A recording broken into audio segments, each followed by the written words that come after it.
You're exhausted, but you can't stop. Every hour must mean something. Rest feels like failure. Who told you this was freedom?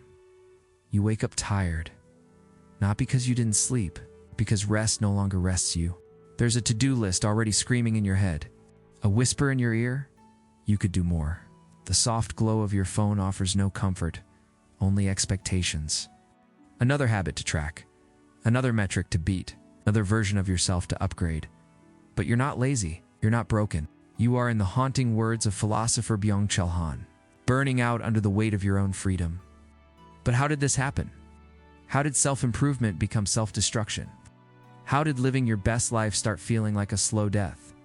In a world saturated with noise, Han whispers, softly, deliberately, like someone reading a warning written in invisible ink. Born in Seoul in 1959, Han first studied metallurgy, the science of pressure, heat, and transformation. But it wasn't steel that intrigued him, it was us. He moved to Germany, where he learned philosophy in a language not his own. And from the margins of Western thought, he started listening, not to arguments, but to atmospheres, to emotions that hung in the air. He noticed something strange. Despite being more free than ever before, we're anxious, distracted, exhausted. Our calendars are full, but our spirits are hollow. Why? Because he says freedom itself has become a new form of control. We no longer live under kings. We've been liberated from the whip, the cage, the uniform. But Han saw that a new kind of master had emerged, one that wore no face and needed no chains. That master is you. There are no more prison guards, because we now police ourselves. We no longer need to be told to work harder. We whisper it to ourselves in the mirror. We motivate ourselves to death. This is neuronal violence, a quiet, invisible violence that doesn't suppress the body. It overstimulates the mind. And in this new regime, you are no longer the exploited. You are both the exploiter and the exploited. Was this what freedom was meant to feel like?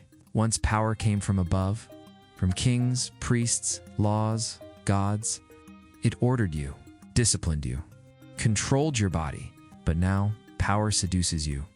It flatters your ego. It dresses up as encouragement. You can be anything. You just have to want it enough.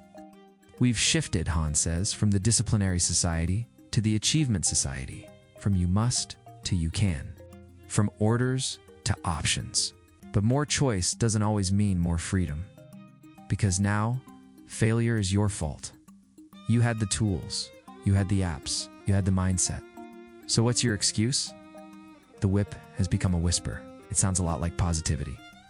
Let's go back to a different kind of whisper. A man walking barefoot through Athens, asking strange questions to strangers in the marketplace, Socrates. To him, the greatest freedom was inner freedom. The courage to know oneself. He didn't sell a course. He didn't build a brand. He wandered the streets, questioning what it meant to live well. He warned against the unexamined life lived in distraction, illusion, automation. But what would Socrates see today? Influencers instead of philosophers. Surveillance disguised as self-tracking. Self-knowledge replaced by self-branding. We post ourselves, filter ourselves, track our sleep, our food, our moods. But do we know ourselves? Has the mirror Socrates once offered turned into a screen? Han's warning isn't just philosophical, it's biological. Burnout today isn't just working long hours.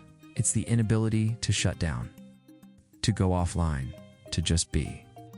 Neuroscience shows that our constant multitasking, switching apps, juggling tabs, checking notifications, keeps us in a state of hyperarousal. Our cortisol levels spike, our sleep quality collapses, and even in rest, our minds are still scrolling. It's not overwork, it's overwhelm. It's not that you're doing too much, it's that you're never done. And so we don't just burn out physically, we burn out existentially. Where's the cruel paradox? You are freer than your ancestors could ever imagine. But that freedom has become a burden. When you fall behind, there's no one to blame. Not the boss, not the system, not fate. Just you. You are your own unfinished project. Your own disappointed creator. But what if you were never meant to be a project? Han doesn't give us life hacks, doesn't offer 5 tips to fix your focus.